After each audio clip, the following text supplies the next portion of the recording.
Mga master, okay lang bang? Huwag niyong skip ang mga ads sa aking mga video kung okay lang mga master. Salamat sa solid na suporta po. Yon, what's up mga masters? Nandito na naman tayo sa panibagong araw, panibagong kabanata na naman ang pagsasama-samahan natin ngayon guys.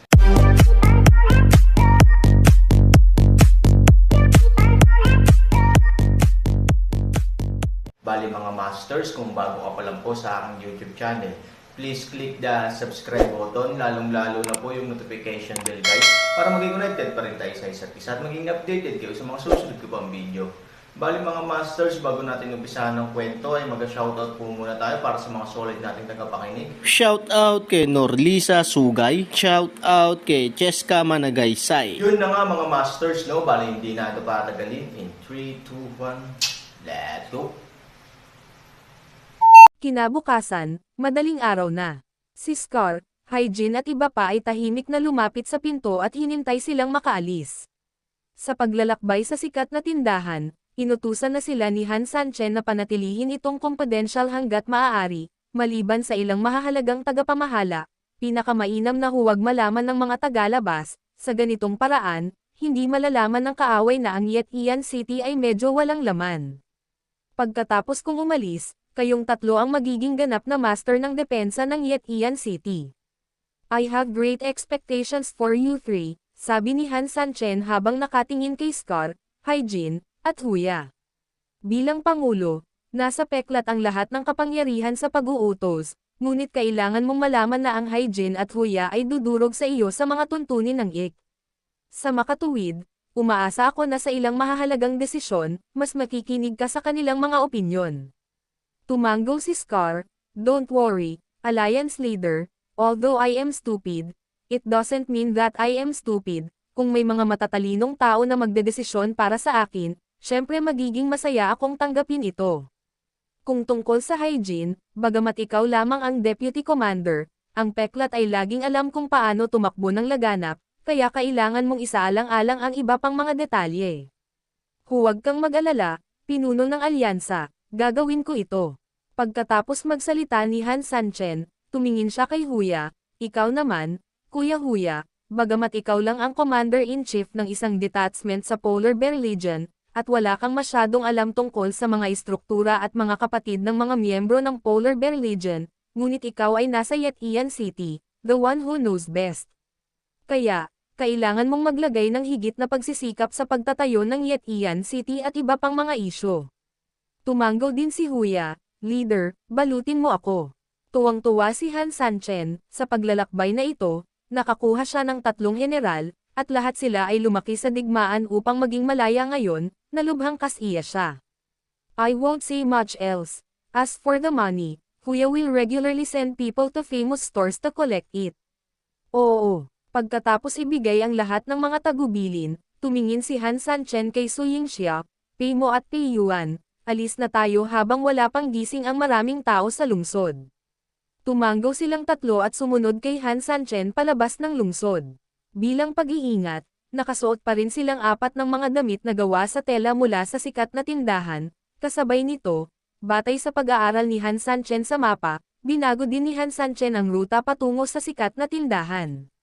Mayroong 2 pangunahing layunin para sa pagbabago ng ruta.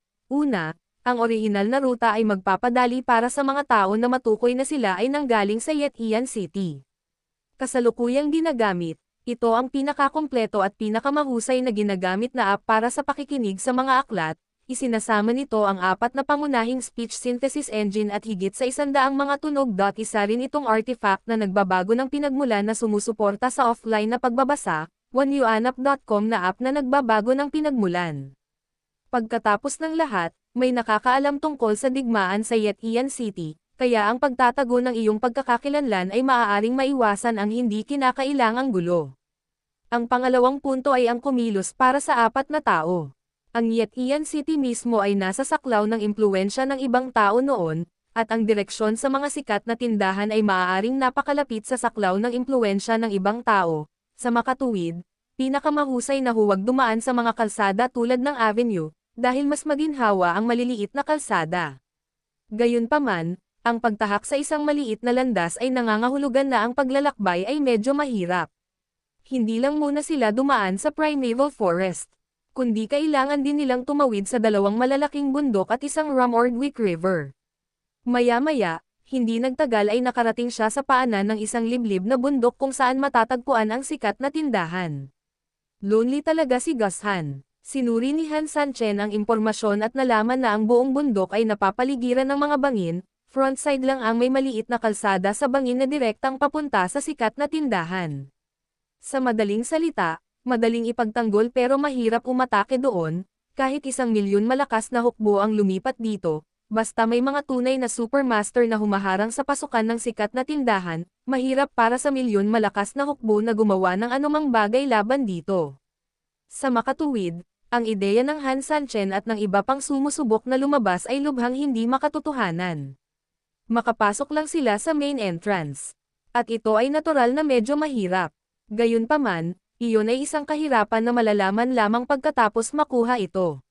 Sa ngayon, kaharap lang nila ang balakid ng unang bundok, at medyo na-overwhelm sila saglit. Pagtingala, halos hindi mo makita ang taas ng bundok. Ito ay ganap na nakataas sa gitna ng pulang dugong mga ulap sa itaas, mukhang marilag at medyo kakaiba.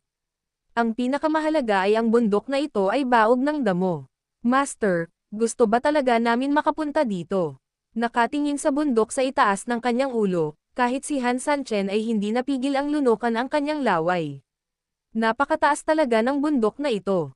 Gayunpaman, napag-aralan na ni Han Sanchen ang mapa noon at gumawa ng pinakamainam na pagpipilian, ang bundok na ito, kabilang ang mga bundok sa likod, ay kasama lahat sa opsyong ito. So, kahit hindi ka umakyat, kailangan mong umakyat. Umakyat, sabi ni Han Sanchen. Masyadong matarik ang bundok na ito, pag-akyat natin, naglalakad kayong dalawa sa gitna, sumusunod sa likod ng amo mong asawa, sisirain ko ang likuran, naiintindihan mo ba? Ang kaayusan na ito ay pangunahin para sa mga kadahilan ng pangkaligtasan. Bagamat hindi problema sa 4 na tao ang lumipad, kung tutuusin, may 2 bata at isang babae. Out of the man's sense of responsibility, he still subconsciously wants to make such arrangement. Matapos makinig sa utos ni Han Sanchen, pumila ang 3 tao at nagsimulang umakyat. Upang makatipid ng pisikal na lakas at tunay na enerhiya, hiniling ni Han Sanchen na umakyat muna sila ng normal sa ilalim ng bundok, at pagkatapos ay lumipat ng Meiji kapag nakarating sila sa mas mataas na lugar. Sa ganitong paraan, sa isang banda, ito ay mas ligtas, at sa kabilang banda, ang bundok ay magiging mas mahirap na umakyat pagkatapos maabot ang isang mas mataas na altitude. Hindi nagtagal, nakarating na silang 4 sa gilid ng bundok, gaya ng inaasahan ni Han Sanchen, biglang naging matarik ang bundok. Parang panulat, diretso itong ipinasok sa langit. May nararamdaman ka bang abnormal? Natarante si Ivory. Tumango si Han Sanchen. Ang grupo ng mga tao ay nasa 2 hanggang 3,000 metro sa ibabaw ng antas ng dagat mula sa paanan ng bundok, ngunit habang paakyat sila, mas nakaramdam sila ng kakaiba. Mahirap ilarawan ang amoy, at mahirap ilarawan, ngunit ito ay totoo. Kung may sasabihin ako, palaging may kakaibang ipinapakita ang aura na ito. Isang kakaibang pakiramdam kung saan pakiramdam mo ay binabantayan ka. There have no signs of life all around, the further we go to the top of the mountain, the more so. Bakit? Feeling natin parang may nakatitig sa atin sa tuktok ng bundok. Nagdududang tanong ni Ivory. Pagkatapos, tumingin siya kay Pei Yuan at Pei Mo, kumusta ang pakiramdam niyong dalawa? Nagtinginan sina Pei Yuan at Pei Mo, saka umiling. Tumingin si Ivory kay Han Sanchen at sinabing, parang ang mga taong may mas mataas na antas ng paglilinang lamang ang makakadama nito. Hindi sumagot si Han Sanchen, kung ito ang kaso, ito ay talagang nakakahiya. Hindi bababa sa ito ay nagpapakita na ang ganitong uri ng kakatwa ay hindi sanhi ng personal na sensitivity ni Han Sanchen at Ivory, ngunit malamang na mangyari.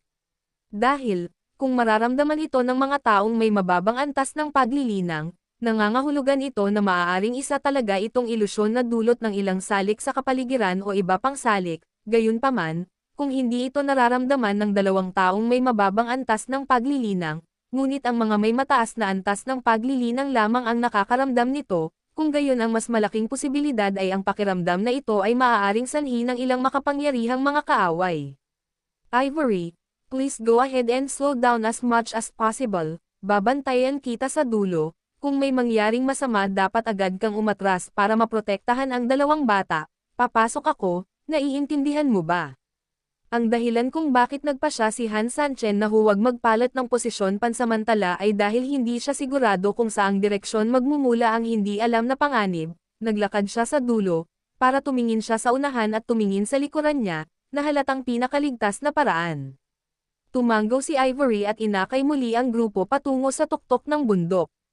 Habang nasa daan ay napakaingat at maingat silang apat, gayunpaman, hindi ko alam kung masyado silang nag-iisip, parang walang nangyaring aksidente sa daan.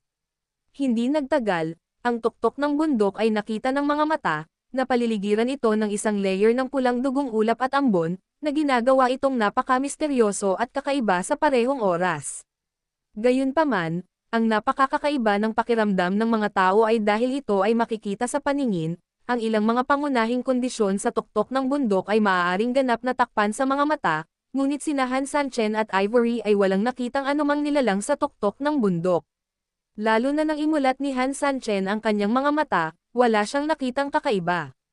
So is this strange feeling really just, isang kaina-hinalang pakiramdam lang sa pagitan nila ni Ivory? 3,000. May nakita ka ba? Huminto si Ivory, lumingon at nagtanong. Umiling si Han Sanchen, hindi, pero mas malakas ang pakiramdam ng nakatitig. Oo, nakaramdam na ng masama si Ivory sa kanyang puso, pero halos naghihintay na tayo, walang dahilan para hindi tumalikod, di ba? Sumulong tayo ayon sa kasalukuyang porma sayon. Nag-utos si Han Sanchen, at agad na isinaaktibo ang kanyang tunay na enerhiya sa kanyang mga kamay, handang lumaban sa lahat ng oras. Hinding-hindi niya pababayaan ang kanyang pagbabantay dahil lang sa wala siyang nakita, sa mas maraming nangyari ngayon, mas kailangan niyang manatiling mapagbantay. Hindi naman kalayuan ang paglalakbay patungo sa tuktok ng bundok, ngunit pagkaraan ng ilang sandali ay nagulat silang apat nang makitang tila nakatayo pa rin sila, sa madaling salita, ang tuktok ng bundok sa di kalayuan ay parang isang mirage, na nakikita nila ngunit hindi maabot. Tumigil ka, mahinang sigaw ni Han Sanchen at direktang tumalon sa harap ng lahat sa susunod na segundo. Tumingin siya sa paligid, ang kanyang mga mata ay nakabukas sa limitasyon. Parang walang kakaiba o pagkakaiba-iba sa lahat, at lahat ng nakikita ng celestial eye at ng mata ay ganap na pare-pareho. Kung titingnan ang hugis ng bundok, normal lang ito, imposibleng bumuo ng tinatawag na ecstasy array o iba pang arrays na may katulad na function. Paano ito nangyayari? Sa oras na ito, maging ang well-informed na Han Sanchen ay natulala. Gayunpaman, dahil ito ay napaka-weird, dapat na may isang dahilan para dito, na ginawa ang tulala na Han Sanchen mas tiyak na. Mayroong isang bagay na mali dito. Pwede ba itong mga pulang ulap? Natarante si Han Sanchen. Sa tuktok ng bundok, na ilang kilometro ang layo, bukod sa mga bundok, mayroon lamang itong mga pulang ulap. Sa makatuwid, ito lamang ang hindi umalis sa Han Sanchen upang makahanap ng mga problema. Sa pag-iisip nito, biglang itinoon ni Han Sanchen ang kanyang mga mata sa mga pulang ulap. Sure enough, ilang sandali pa, may sumilay na ngisi sa labi ni Han Sanchen. The higher we stand, the winds becomes, this is a common sense question, ilang libong metro na ang inakyat namin sa taas, pero ang mga umaagos na ulap dito ay patuloy pa rin sa paggalaw ng mga umaagos na ulap sa gilid ng bundok. Bakit? Tinatangay mo talaga kami, sa tingin mo tanga ka. Mahinang sigaw ni Han Sanchen at kasabay nito ang pag-scan ng kanyang mga mata sa paligid.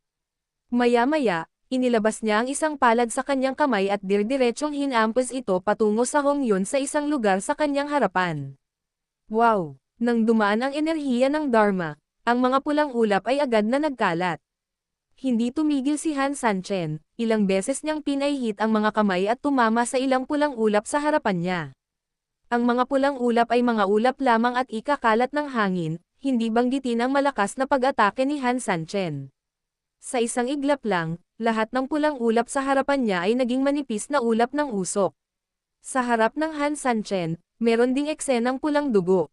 Ang orihinal na akala ni Su Yingxia ay may natuklasan si Han Sanchen, ngunit pagkatapos ng tuloy-tuloy na pag-atake ay nagkaroon lamang ng ganitong epekto, mayroon din siyang bakas ng pagdududa paminsan-minsan. Sanchen, nagkakamali ka ba? Umiling si Han Sanchen, bakit mali? Ito ay lupain ng mga demonyo, maraming bagay ang naiiba sa ating mundo sa gitnang kapatagan, kaya, ang ibig kong sabihin ay hindi natin magagamit ang ating sariling sentido komon para husgahan ang sitwasyon dito, sabi ni Ivory. Ngumiti si Han Sanchen at nagsabi, maligayang pagdating sa tag-araw, lupain man ng mga demonyo o mundo ng gitnang kapatagan, ito pa rin ang mundo ng Bafang. Ngunit walang nauuna, sabi ni Su Yingxia. Ngumiti si Han Sanchen, hindi ko sinabing may mga problema sa hinaharap. Then you attack these red clouds. Welcoming the summer, there is an idiom called knocking the mountain to shake the tigre, don't you know? Tinapos ni Han Sanchen ang kanyang mga salita at muling ibinaling ang kanyang mga kamay. Yun na nga mga masters, no? Bali panibagong kabanata na naman yung natapos natin ngayong gabi. Muli, maraming salamat po talaga sa walang sawang suporta po sa aking YouTube channel na talagang inaabangan nyo po ang bawat upload ko po. Bali mga masters, magkita-kita ulit po tayo bukas ng gabi at ngayon po ay magpapaalam po muna tayo.